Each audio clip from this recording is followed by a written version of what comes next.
Time to pull up a chair. We've got another great story for you today in the rLounge. Some people seem to operate on the principle, if I can't have the spotlight, no one can. Today in the rLounge, there's always a one-upper in the family. Up first, OP's family has a unique approach to weddings. Insult first, guilt later, and if there's money involved, make sure you squeeze every last cent before anyone notices. Am I the a-hole for not giving my sister-in-law money for her wedding again? For context, I, 35 female, have been with my husband, 35 male, for 14 years. 4 years married. For context, I've always had a difficult time with my in-laws. At first it was his siblings, 34 female and 31 female, bringing around his ex-girlfriend. My now mother-in-law stating how she didn't want grandbabies of a certain complexion, mine, taking family pictures without me even though we were already engaged, and even saying things like, "Can you give my son kids since you clearly already had a miscarriage?" That one hurt the most. I had one miscarriage and now we have 3 healthy babies. Yay! One being a set of twins. And so many other things. Anyways, so it's been hard to say the least. And my husband always had a difficult time standing up for me. I know, red flag, but it did get better. And one time things got so bad that I literally took my ring off and told him I was calling off the wedding because I wasn't going to make him choose between me and his family. This will matter later. Now to the actual story. My sister-in-law, 34 female, got engaged on November of 2018 and immediately started saying who was going to pay for what at their wedding. In my culture, we have something equivalent to godparents that provide money for the wedding and the bride and groom ask them to contribute. Sometimes the amounts are set, for example, $500. Others, it's whatever can be given and all is appreciated. She then mentions her brother and him paying for the band she wanted. They charged $5,000 at the time. At first we thought she was playing, but she kept insisting that that's what her brother would pay, which to me is a lot of money to just gift someone. And also we were planning our wedding too, to which my now mother-in-law would state that the bride's family was supposed to pay. I guess it didn't apply to her own daughters, so our cash was pretty much tied. We didn't ask anyone for money, and we also didn't want my parents to pay as we wanted to do things our way and didn't need any ties to it. It was also such an accomplishment having done it ourselves. People did contribute, my parents included, but it was never an expectation, but more of a surprise, and we were always so grateful no matter how big or small the amount was. Anyways, so my sister-in-law started planning a wedding for 2020, and we ended up giving her $2,000 because that's what we could provide. Other people gave money too, but I don't know how much. When she got it, she was grateful, but asked when we were going to provide the rest of the payment as the $2,000 didn't even cover half. My husband stated how that was all we could give her, and she didn't look happy, but took it anyway. Mind you, at this time, she wasn't the best sister-in-law. I thought it was way too much money and she wasn't worthy of it.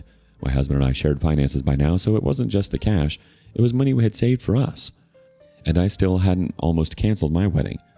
Unfortunately, her wedding month came and her wedding had to be postponed. Then the second and third months she selected to get married on came and her wedding had to be basically canceled after the third time being postponed. Between these postponed times, we had a family gathering during the quick time things were slowly opening. And my husband's family kept insisting to take family pictures, but would only call over my husband and their partners, never me, and talk so much crap about the food my parents made and everything. Not to mention, once everyone was a bit tipsy, my sister-in-laws disrespected our home because my husband and I weren't drinking as much and kept making unnecessary, rude, and mean comments. They even went to say that our wedding was going to be crap, and a real wedding, a great wedding, would be my sister-in-law's, and no one else could top it, especially us. And again, my husband didn't say anything. The day after, I told my husband I was done and gave him the ring. I wasn't going to make him choose between me and them, and at the end of the day, in our culture, they say you also marry the family, and it wasn't a family I wanted to get married with. So, once he saw how serious I was, he finally spoke to my mother-in-law and sister-in-laws, and things slowly, very slowly, started to change. Now 4 years later, it's better until now. Anyways, although she was mean, I felt bad for her not getting her wedding, but 2020 was clearly not a good year for weddings. She was able to get most of her deposits back except one for the after party, but this was $300. I know this because she canceled everything. She wanted us to basically use all her vendors for our wedding so that she didn't have to deal with the headaches of trying to get her money back, like having to meet up with them. At this point, she knew everyone but one was willing to return the deposits due to the circumstance, and wanted us to pay for her deposits she had given them, which she told us how much it was per vendor. We had most of our vendors, and we didn't like hers as much either. So I didn't just want to take that on for the vendors pending. And when we declined all her vendors, we were told how unhelpful we were and how it's not fair because she never got her wedding. But we stood our ground and let them all. During this time, once her wedding was canceled, we noticed she had a couple of brand name items, something in my opinion pricey and out of character for her, as she didn't wear brands, but didn't say anything. It wasn't of my concern, but we also never got back our $2,000 that we contributed to our wedding, and so I couldn't help but think maybe she used that money and other people's money to make those purchases, which to me, I would have returned it back since there was never a wedding. Don't know what she did with everyone's money, but we never got ours back. Now in 2021, as our wedding was approaching, again, we didn't expect anything from anyone, but once my mother-in-law and my younger sister-in-law gave us some cash, I did think maybe the older one would give us back the $2,000, or ask to help in any ways they could, but she never did. She even went out of her way, plus everyone else in the family too, to wear a dress of different colors that I suggested so the family would look coordinated. My side of the family all looked coordinated. My husband's looked like a hot mess, but that wasn't my fault. They knew the suggested colors and decided to not proceed, and it wasn't worth me getting mad over. They complained about it, but my husband shut them up really quickly, as it wasn't my fault. Now, fast forward to 4 years. Things got better overall. I can handle them, and they treat my kids with respect and love, and that's good. My kids look a bit more like them, so that made them happy. They were very clear about that. I can handle their backhanded comments, but my husband defends me more.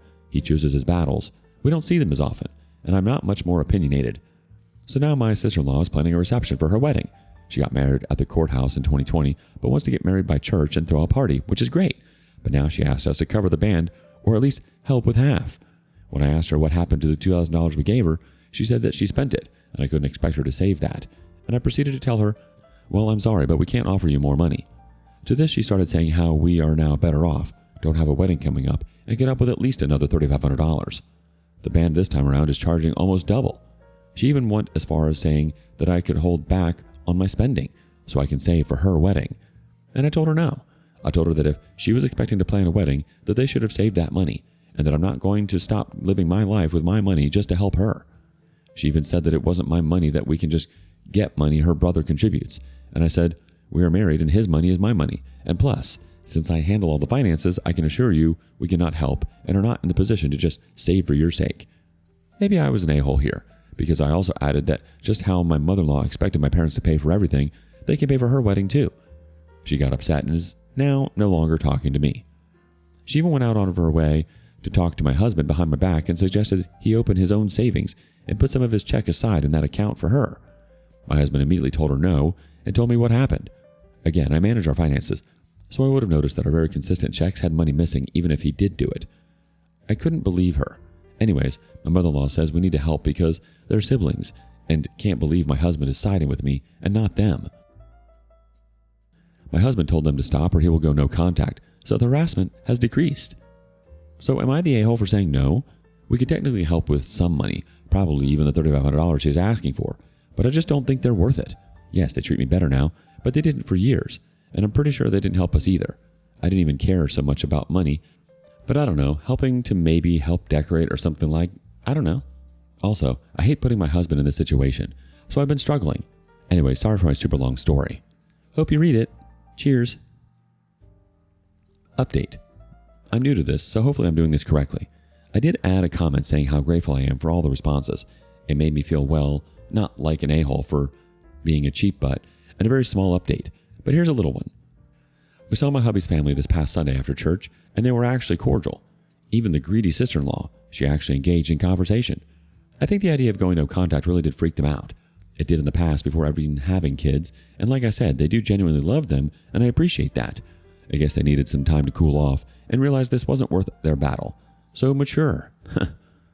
My husband decided to ask about the wedding planning, not sure why he did, but turns out that many godparents said no to helping because they had given money before. Apparently we weren't the only ones that didn't get our previous deposit back, so no one was willing to help again. Since the conversation was opening to being talked about, I asked my mother-in-law and father-in-law didn't pay it, and per my father-in-law, she already has kids and has been living the married life, so a big reception is not needed. Plus, I helped them with their house deposit since I didn't think they would have a wedding, and I can't do both. We didn't know they had helped them, so we were shocked, but I guess sister-in-law and mother-in-law didn't say anything because they want to paint a picture that sister-in-law is so much better off. I know, ironic, especially when compared to us, but whatever. We could see my sister-in-law burn up, and all she said is she's having a small reception in her backyard, which is a very good size, and it's what they could afford. I suggested she do lots of do-it-yourself stuff to help with the cost. We did, and I even offered to help her. She just said she'll see and left it at that. So whatever my offer stands, and it's up to her to accept. She never apologized about the whole original reaction, but expected. At the end of the day, we stood our ground. My husband stood up for me, and they're still having some sort of celebration, and she'll get to wear her dress. I truly hope it fulfills her dreams, regardless of how mean she's been. Thank you everyone so much. You're absolutely not the a-hole. You've already given the woman $2,000 for a wedding that never happened, money she never returned, and now she has the nerve to ask for more? No. Just no. You and your husband have every right to say no, especially after how poorly you were treated for years. If your sister-in-law really wants a big wedding, she can figure out how to pay for it herself. Do you know someone who just takes and takes and takes? Let us know in the comments below. Up next, some birthdays come once a year, but in this family, drama shows up on the same day every time. Am I the a-hole for having my son's 3rd birthday on the same day as my sister-in-law's gender reveal? I'm a 30-year-old woman with 3 boys, and my partner is 32. Our youngest son's 3rd birthday happens to fall on a Saturday this year. My sister, who lives in another state, is his godmother and has never missed a birthday. She's currently 7 months pregnant with her first baby and had offered to take my son to Disneyland. I told her I appreciated the thought, but she probably wouldn't be able to handle Disneyland for long, being that far along in her pregnancy. Instead, we came up with a new plan.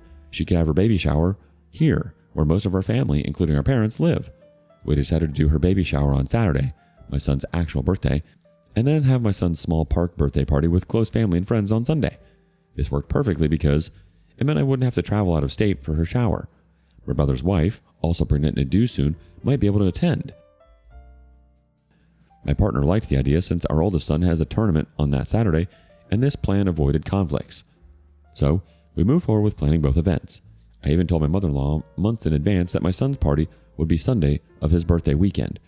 She seemed excited about the theme, and I told her I'd send an invitation as soon as it was ready. Then, a little over a month before the party, I got an invitation from my sister-in-law, my partner's sister, 27 years old, for her gender reveal, scheduled for the same day as my son's party. I was shocked that she chose that date, especially since she knew my son's birthday was that weekend. I texted her to let her know that was the day of my son's birthday party. She replied that his birthday was the day before, and she'd make sure to call him to say happy birthday. Then she sent her invite in the family group chat and asked everyone to RSVP, and they all did. It felt like she wanted to claim that day before me. I was upset and didn't know what to do. I had already booked and paid for my son's party through Groupon, which meant I couldn't change the date or get a refund. My sister's baby shower plans and PTO were also set in stone. When I told my partner, he said, "We'll just send our invite too. Whoever can come, can come." So he sent the invite in the family group chat. My son's party was from 2 to 6 and her gender reveal was from 5 to 6. The only response we got was from his other sister, who asked, "Isn't that the day of the gender reveal?" My partner explained that yes, it was, but we'd had our plans set and paid for over a month. After that, silence. No one else in his family responded or acknowledged our invite. Now things feel really tense. I can tell my mother-in-law is disappointed that we aren't changing the date or skipping my son's party to attend the gender reveal. To try to be fair, I told her my partner and I could take separate cars so he could leave early and still make it to the gender reveal. Still, I feel awful. Like maybe I'm a bad guy for not being more accommodating. I have this pit in my stomach and can't shake the guilt. Let's see what the community thinks is going on here. First up, not the a-hole. There's no reason why people can't do both unless they're not in the same town. People have priorities and will plan accordingly. I think you should plan for family members to leave your party early so that they can attend both. You're definitely not the a-hole, but your sister-in-law is. Someone else chimes in. His sister and everyone who knew about your birthday party plans are a-holes, including your mother-in-law, for thinking this is okay. I hope your husband stays at your son's party and that he and you and your side of the family and friends have a blast. If you let this go, your son will come in second behind his cousin for everything, and you and your plans will get stomped on forevermore. This was no accident. And make sure to take lots of pictures to share with the people who missed the party. Update. I just wanted to say thank you to everyone who shared their thoughts with different perspectives on my situation. I really appreciated the advice, especially from those who told me not to stress about the guest list, that whoever could make it would, and whoever couldn't, that was their choice. I also took the suggestion to shorten my party from 2 to 6 to 2 to 4, and honestly, my son had an amazing birthday. None of my husband's 4 siblings showed up, even with the time change. I won't lie, I was disappointed, but it didn't take away from how much fun my son had. My father-in-law and mother-in-law did come, and they brought my husband's brother's son. As promised, I kept things moving since they were already dressed for the gender reveal and I knew time was limited. We went into the zoo, took pictures, fed the animals, skipped the rides, and pizza, played quick games, broke the piñata, sang happy birthday, cut the cake, and opened presents. When they were leaving, my in-laws asked if we'd be coming to the gender reveal. Before I could even answer, my husband said no. Honestly, that surprised me. Up until then, it didn't seem like he cared much, but I think seeing that none of his siblings showed up for our son's birthday hit him differently. He told me he wanted to stay, enjoy the rest of the party, and help clean up. And he actually did. After they left, I got to relax with my family. We talked, had drinks, and let the kids play until we were ready to go. Since then, my mother-in-law has definitely been more distant. I can tell she's bothered and kind of blaming me. From bits of the conversation I overheard between her and my husband, that seems to be the case. But honestly, I don't care. I'm just glad I won't have to see any more of his side until Thanksgiving, and hopefully the tension will die down by then. Maybe it was wrong not to go to the gender reveal, but honestly, it didn't seem like we were missed. They had around 50 guests, and it wasn't even catered. Just looked like a chance to make TikToks and Instagram reels. So, I have no regrets. My son had the best day, and that's all that really mattered to me. This whole situation says a lot about where the priorities are in your husband's family. It's not with your son. You planned everything months in advance, were respectful of everyone's schedules, and even offered a compromise. Your sister-in-law scheduling her gender reveal on purpose for the same day wasn't an accident. It was a power move. I'm really glad your husband stayed for your son's party. That's exactly how it should have been. Your little boy's birthday comes first, not a social media event. Your mother-in-law being distant afterward just confirms that she expected you to fall in line instead of standing your ground. You did absolutely nothing wrong. Do you have a similar story? Share it with us in the comments below. And thank you for joining us today in the rLounge. Be sure to like and subscribe and hit that notification bell so you don't miss out on our next video. Until next time. And please put your chair back where you found it.